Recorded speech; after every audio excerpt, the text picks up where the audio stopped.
안녕하세요. 현재 미국에서 UX UI 디자이너로 일하고 있는 써니입니다. 오늘은 와이어프레임에 대해서 제가 하는 방법을 여러분께 공유해 드리려고 해요. 제가 알려드리는 제 스타일은 회사에서 팀 사람들하고 함께 일하면서 만든 작업 스타일이다 보니까 정답이라고 말할 순 없지만 제 방식을 제가 찾은 거거든요. 그래서 그래도 이제 제가 일하면서 쌓은 작업 스타일을 여러분들한테 공유해 드리는 거니까 그냥 참고용으로만 봐주세요. 본론으로 들어가서 와이어프레임에 대한 정의 간단하게 설명해 드리고, 그리고 언제 단계별로 제가 와이어프레임을 구체화시켜 나가는지 알려드릴게요. 와이어프레임이라는 거는 이제 뼈대를 선으로 연결한 거라고 생각하시면 되는데, 저는 이 작업을 이제 비주얼 디자인 들어가기 전 디자인 초기 단계에서 제가 생각한 아이디어를 간단하고 대충 레이아웃 잡을 때 와이어프레임 작업을 하거든요. 소프트웨어 디자인하는 작업 과정으로 이제 팀 내에서 가장 효과적으로 이제 디자인 아이디어를 보여주고 설명할 수 있게 도와주는 방법이라고 생각해요. 그래서 이거는 UX 디자이너라면 항상 반드시 만들어야 하는 뼈대 작업이에요.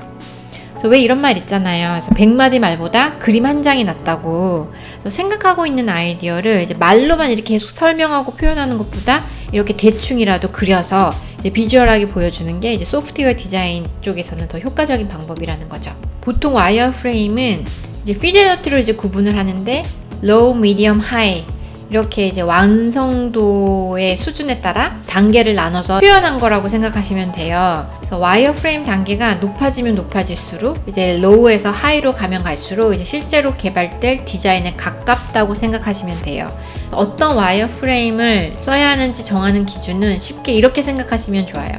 누구에게 보여줄 건지, 그리고 그 와이어프레임 통해서 어떤 의견, 피드백을 얻어내려고 하는지, 그리고 지금 하고 있는 프로젝트의 이제 진행 단계가 어디까지 진행됐는지, 뭐 시작 단계인지, 뭐 중간 단계인지, 아니면 비주얼 가이드라인까지 나와 있는 단계인지에 따라 이제 와이어프레임 단계를 골라서 작업하시면 될 거예요. 그래서 먼저 로우 피델리티 와이어프레임에 대해서 설명해 드릴게요. 그래서 완성도가 가장 낮은 와이어프레임이거든요. 보통 이 와이어프레임은 펜, 종이, 뭐 화이트보드 아니면 이제 마커펜 이런 걸로 이제 그리는 경우가 많아요. 아이디어 스케치하는 거죠. 그럼 언제 이 와이어프레임을 만드냐? 전반적인 컨셉이나 이제 플로우를 이야기하고 서로 이제 피드백 받으려고 할 때 이제 사용을 하거든요. 그럼 로 피델리티 와이어프레임에는 뭐가 들어가나? 이제 로 피델리티 와이어프레임 안에는 저는 보통 정말 이제 러프한 스크린 레이아웃만 그려 넣거든요. 그래서 컨텐츠 내용 박스로 다 간단하게 구두와 함께 설명을 하는 편이라서, 그리고 이 단계에서는 이제 구체적으로 어떤 내용이 들어가는지 모르기 때문에 그냥 박스 처리가 제일 간단하고 빨라요. 박스 처리해서 표현을 해요. 그리고 이때는 이제 뭐 사이즈 걱정이나 뭐 픽셀, 이미지 컬러 이런 거 전혀 신경 쓸 필요가 없어요. 대충 그려서 수정하기도 부담 없고, 그리고 수정할 부분이 있으면 바로 다시 스케치하면 되고, 그리고 이 단계에서 이제 시간을 오래 잡고 있지 않아요. 보통 스크린 하나당 한 1분, 2분 이 정도 이제 시간을 들여서 간단하게 정말 스케치를 하는 거거든요. 그래서 저는 이 스케치 작업을 주로 이제 종이에 많이 하는 편인데 화이트보드에서 작업하기도 해요. 그래서 이건 진짜 제 개인적인 스타일인데, 저는 이렇게 종이에 와이어프레임을 대충 스케치한 거를 그대로 다시 이제 디자인 툴 써가지고 똑같이 그리는 방식으로 옮기는 작업은 생략하는 편이거든요.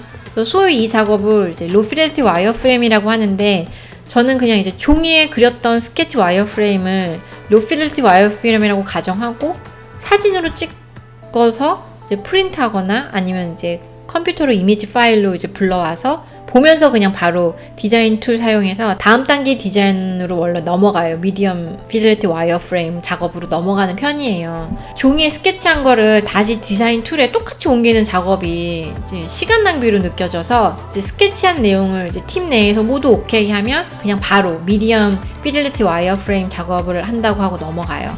그리고 사실 저는 이 미디엄 피델리티 와이어프레임이라고 말도 잘 안 해요. 그냥 사람들한테 나 그럼 이제 로 피델리티 와이어프레임 만들게 하고 넘어가요. 그럼 사람들은 제가 전달할 와이어프레임이 이제 미디엄 수준의 이제 와이어프레임이라고 이제 예상을 하고 기대하죠. 그럼 언제 로 피델리티 와이어프레임을 사용하나? 보통 이제 이거는 워크샵에서 아니면 또는 이제 미팅할 때 사용을 많이 해요.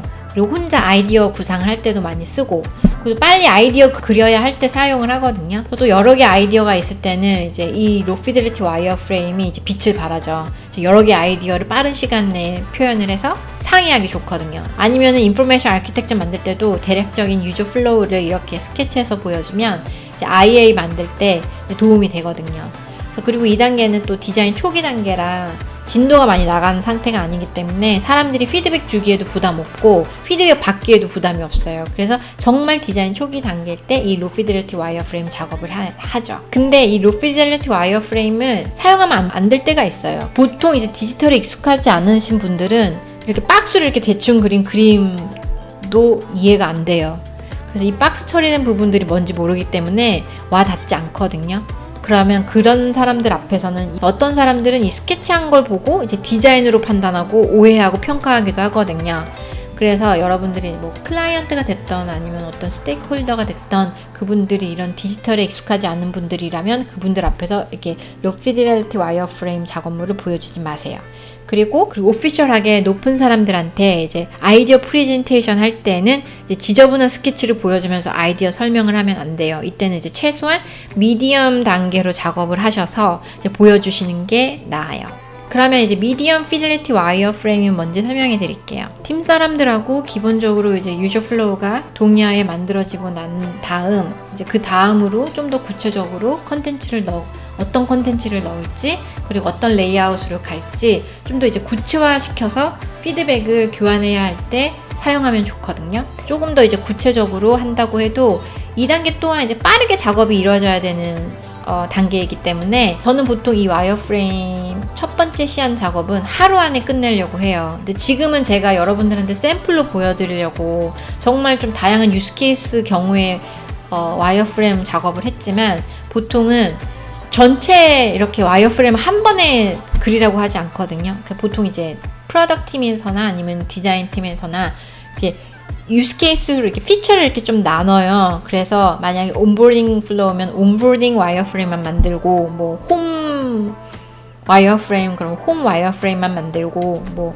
이런 식으로 간단하게 피처별로 와이어프레임 만드니까 저처럼 이렇게 여러분들한테 소개해 드리려고 지금 너무 많은 와이어프레임을 한 번에 만드는 거 좀 시간이 많이 걸렸는데 이렇게 작업하시진 않을 거예요. 아마 대부분 피처별로 와이어프레임을 작업을 하게 될 테니까 크게 이제 막 이 많은 와이어프레임 어떻게 이렇게 하루 만에 다 해? 이렇게 걱정은 안 하셔도 될 거예요.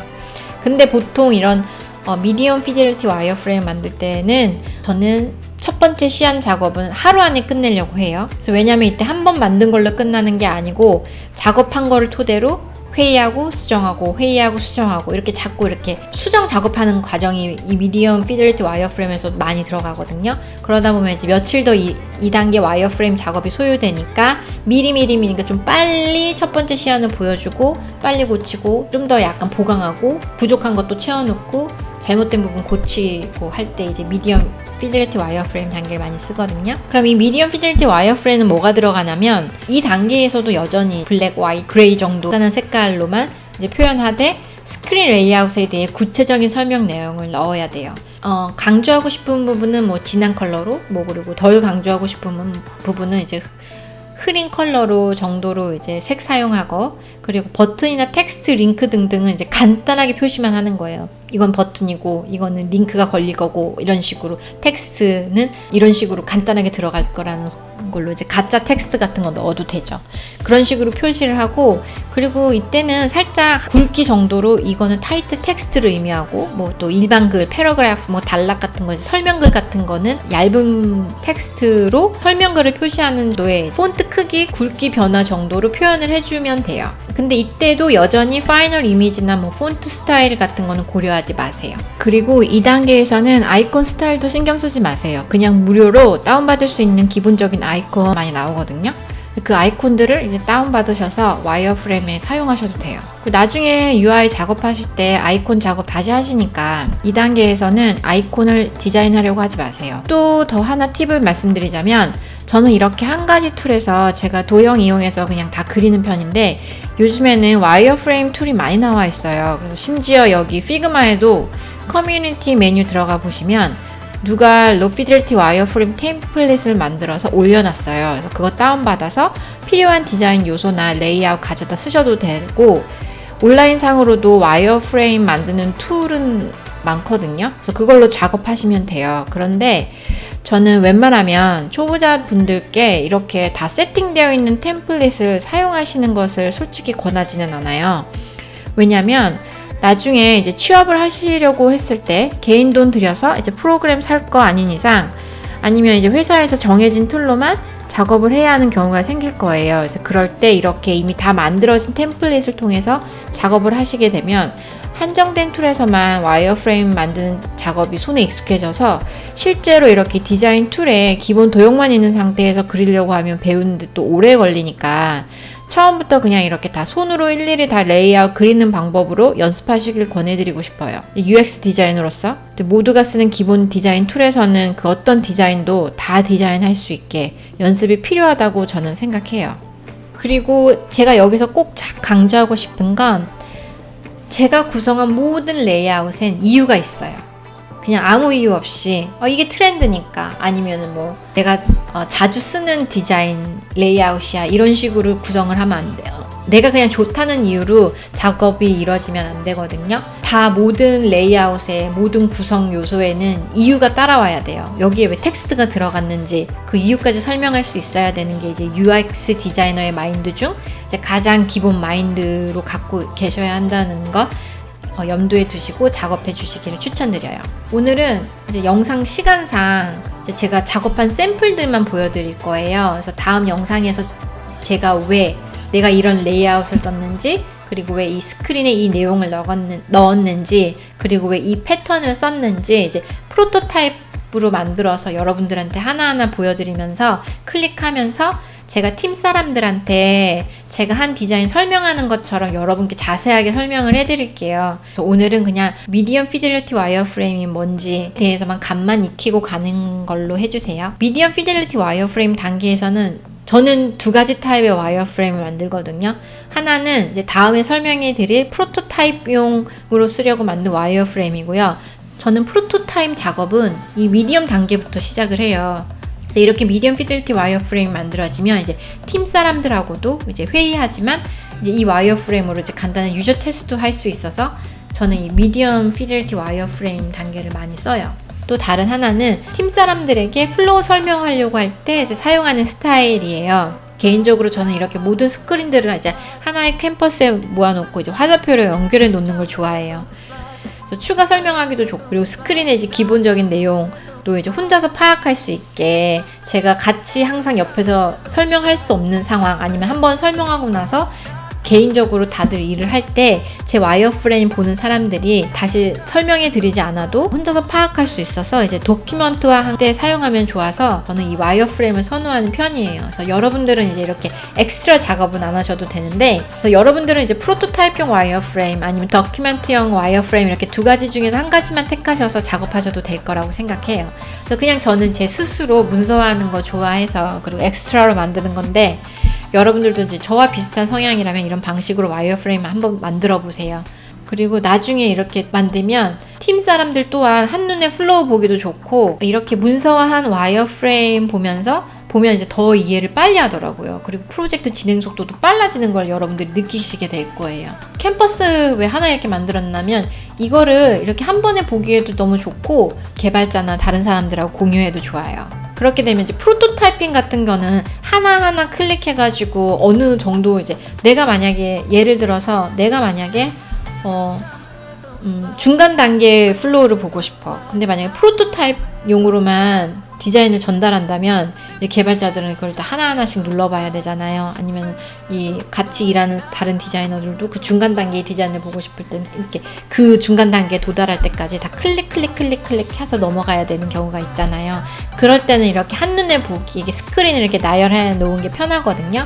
그래서 저는 이렇게 문서화를 해서 여기 옆에 간단하게 스크린을 설명해 놓은 이런 주석을 달기도 좋고 해서 저는 이렇게 여러 개의 스크린을 하나의 캠퍼스에 담아 놓는 걸 좋아해요. 그럼 언제 미디엄 와이어프레임을 사용하나? 팀 사람들하고 기본적인 플로우가 정해지고 난 다음에 이제 그 다음에는 이제 좀 더 구체적으로 컨텐츠를 정해야 되고 레이아웃을 정해야 되잖아요. 그럴 때 이제 좀 더 구체화된 피드백을 이제 서로 주고받을 때 이 미디엄 피델리티 와이어 프레임을 만들면 좋아요. 이 단계에서는 이제 뭐 플레이스홀더로 들어갔던 텍스트도 이제 실질적으로는 어떤 뉘앙스의 메시지를 여기에 담고 싶다고 이렇게 간단하게 텍스트도 좀 넣고 액션 버튼 이름도 정확하게 적어서 이 버튼 다음에 어떤 액션을 취하게 할 건지 예상할 수 있게끔 간단하게 샘플이지만 그래도 이제 컨텐츠 내용을 구체화 시킬 때 이 미디엄 피델리티 와이어 프레임을 쓰면 좋아요. 그럼 언제 사용하면 안 되나? 보통 유저 플로우가 동일하게 정해지지 않은 상태에서는 미디엄 피델리티 와이어 프레임 작업을 하면 안 돼요. 로 피델리티 와이어 프레임 작업을 해야 하는 게 훨씬 효율적이에요. 그래서 보기에도 수정하기가 로 피델리티 단계가 훨씬 더 쉽고 빠르거든요. 그리고 미디엄 단계에서는 이제 유저 플로우를 다 바꿔버리게 된다면 처음부터 하는 거랑 똑같아지고 그동안 쏟았던 시간들이 다 무용지물 되기 때문에 플로우가 확실하게 정해지지 않은 상태에서는 이 미디엄 단계로 넘어가면 안 돼요. 그러면 이제 하이 피델리티 와이어 프레임에 대해서 얘기해 볼게요. 여기는 이 단계는 이제 아이디어 스케치 하면서 이제 만들었던 로 피델리티 와이어 프레임, 미디엄 피델리티 와이어 프레임에서와는 완전 다르게 완성도가 높은 와이어 프레임을 만드는 거예요. 그래서 여기서는 훨씬 더 자세한 수준까지 이제 표현하고 거의 이제 실제 제품의 모습과 상당히 비슷하게 만드는 단계로 이때 이제 UI 디자인 작업이 시작된다고 보시면 돼요. 제가 오늘은 와이어프레임 단계별로 얼마나 구체적으로 만들어야 되는지 여러분들한테 제가 하는 방식을 공유해 드렸는데 공부하시는 분들한테는 조금이라도 도움을 드리고 싶어서 제가 숙제를 하나 내드릴게요. 이거는 여러분들 자유예요. 하든 안 하든. 제가 만든 이 와이어프레임 파일을 영상 아래 설명란에 링크를 걸어 놓을게요. 그래서 여러분들이 제가 첨부한 파일 다운 받으셔서 이제 유저 플로우 보시고 이제 본인이 생각하는 와이어프레임을 만들어 보세요. 플로우는 이제 저렇게 순서를 정했다는 전제 하에 이제 여러분은 이제 제가 잡은 컨셉하고 다른 레이아웃을 그릴 수 있다고 생각하거든요.